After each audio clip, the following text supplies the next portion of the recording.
Namaskar, I'm your host today, Anchor Nandini Arvindan. This is a special series on Diabetes Par Charsha, which is held at 𝐤𝐻𝐢𝐲 Convention Center, Mumbai. So we have a renowned doctor here with us, Dr. Bipin Kumar Sethi from CARE Hospitals, Hyderabad, who is an endocrinologist. Welcome, doctor. Welcome to our show.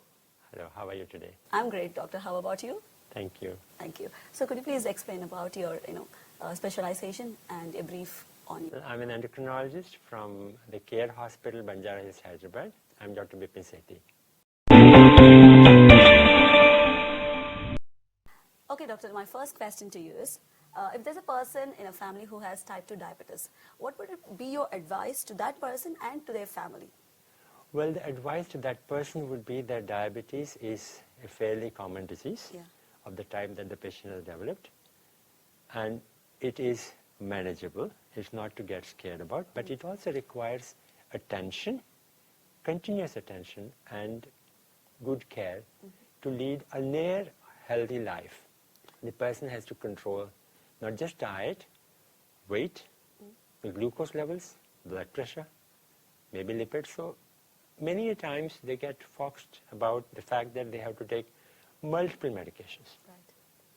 And they don't realize that the disease is progressive, and it's very important to control the disease in the initial few years rather than letting it be uncontrolled for a period of time and then controlling it thereafter. Right. The control is important, but when it is in the initial years, it makes all the difference. It's like relationship between us and Pakistan. If it was done in 1947, it would have been better.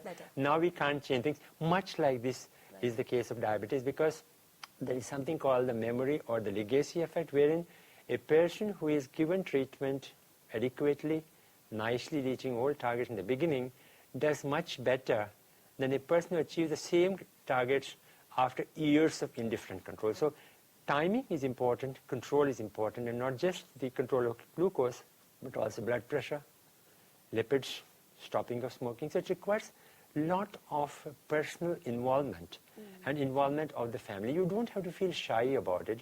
If you look at it, when you go to a party and you're obese and tell people that you're dieting, they respect you far more than if you say you're diabetes. I also have diabetes, I also eat, why don't you eat? So I guess we need to respect the person's dietary preferences. The other advice is not to fall prey to, stop by corners or fly-by-night carriers that we will cure diabetes, we'll eradicate diabetes. It requires a consistent, coordinated, continuous effort, and whatever we do needs to be maintained rather than have a very nice effort and then forget about it during, say, festivals, marriages. It's something like, we tell people, you went on a holiday, your diabetes didn't. Right. So you have to take care about it. The advice of the family also is to be cooperative with the person's choices. Sometimes coax him, make him realize, and this wives do very much better than all others, reminding about medicines, reminding about periodic checks of glucose at home, maybe HbA1c once in 3 months, lipid profile, eye checkup, checking up for creatinine, checking up for the albumin in the urine. So this requires to be done on a continuous basis, A, to ensure that this hasn't happened, and B, if it has happened, it would require introduction of or changing of medication. So I think this has to be done. Not just the wife, but also the children. Because these children, born to a type 2 diabetic as they are, they also have a risk. So it is not just that this person is sort of procrastinated and given a specific kind of diet and the rest of the family is enjoying, quote unquote enjoying. Because what happens is then the involvement of the person comes down, the temptations also increase. And these people who are indulging in the wrong kind of diet are the very persons who are going to experience it maybe a decade or two thereafter. So I guess it's a combined effort of the family to lead a healthier life that helps the person in question and also helps them in future. Right. Awesome, doctor. And I have a second question to you, wherein advice to a pregnant woman if she develops diabetes during her pregnancy. Oh, that's great. See, what happens is that let's say that you have a genetic tendency or a tendency to develop diabetes. You would develop it at a certain period of time.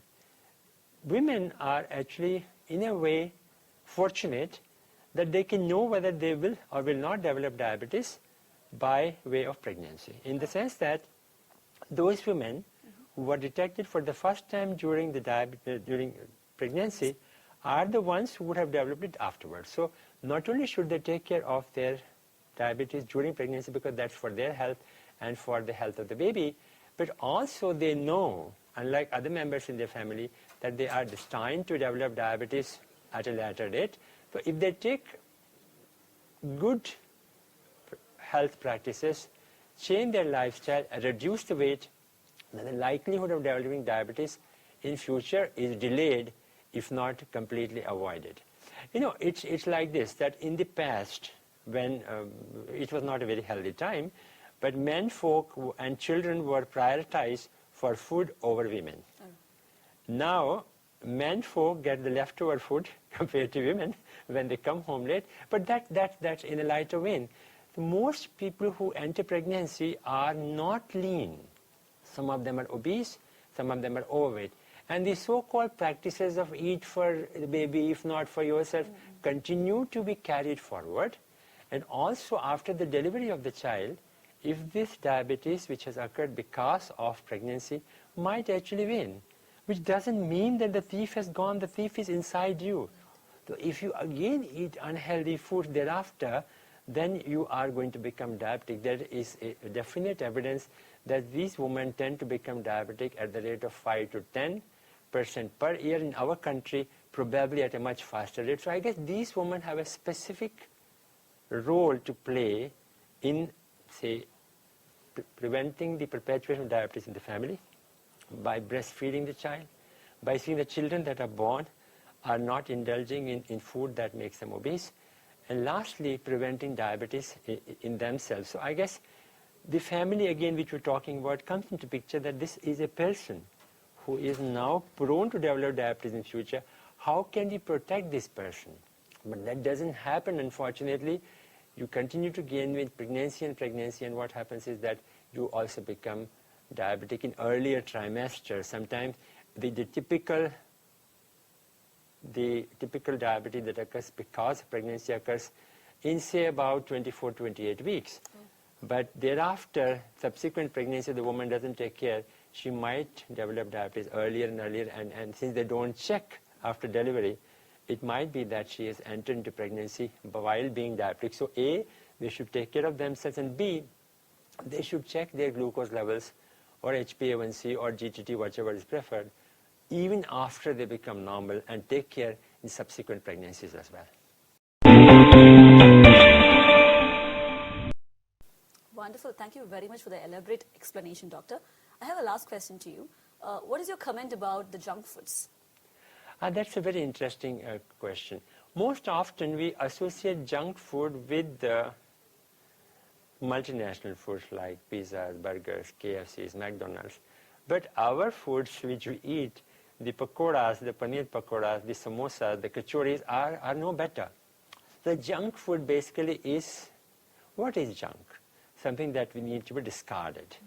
Something that needs to be deleted in the computer parlance. So we need to stay away from these foods, not that we shouldn't consume them at all, but eat them in moderation. These are calorie-dense, generally fat-rich foods which tend to make people obese, and then this is going to push them toward diabetes if they're not diabetic, and if they are diabetic, of course, mess up their glycemic control. So any food which has got a concentrated delivery of calories, which is fatty, which is small, dense, even chocolates for that matter, our bad old sweets like barfi, maybe even whatever sweets you can think of, they're also calorie dense, so we should stay away from this. So what should we do when we want to snack? I think fruits is a very good option. Fruit juices are not. And when you are taking aerated drinks, some people feel very happy that I'm taking a 0-calorie Coke. In fact, there are studies which show that it actually predisposes you to more disease, because you feel that you are not taking any calories, so indulge in it. So it might be better to take some food in moderate quantities whenever there is an occasion. I don't say you never eat it, but realize that for the food that you've taken, you would require a lot of adjustments in the diet thereafter, so that the net calories taken are the same. So junk foods are to be junked. And if you are to take, and that's the only option for you, you don't have anything, then you see that this is factored as calorie intake in your diet rather than not included at all. Otherwise, you'll end up with calorie excess, weight gain, and problems. Doctor, one valuable message to our viewers, please. Diabetes is here to stay because of our unhealthy, frequent food intake and lack of exercise or minimal exercise in the background of genetic predisposition that we have. So we need to A, take steps to prevent it, and B, if sadly are afflicted by it, take all efforts to control it as early as possible and modify our behavior, take medications on time, and multiple medications. It's like increment that you have in your salary. Don't worry about the number of medications. Look at the target and how you are achieving them. You can lead a healthy life. Don't be scared of diabetes. Manage it well, and it's a constant effort. Thank you very much for your valuable information, Doctor. I hope this will be benefiting our viewers. And finally, if you want to know more about the diabetes and how to control it, please follow our Facebook page, Diabetes Par Charsha. We are also available in YouTube, Instagram, and Twitter. Thank you. Thank you, Doctor. Message also.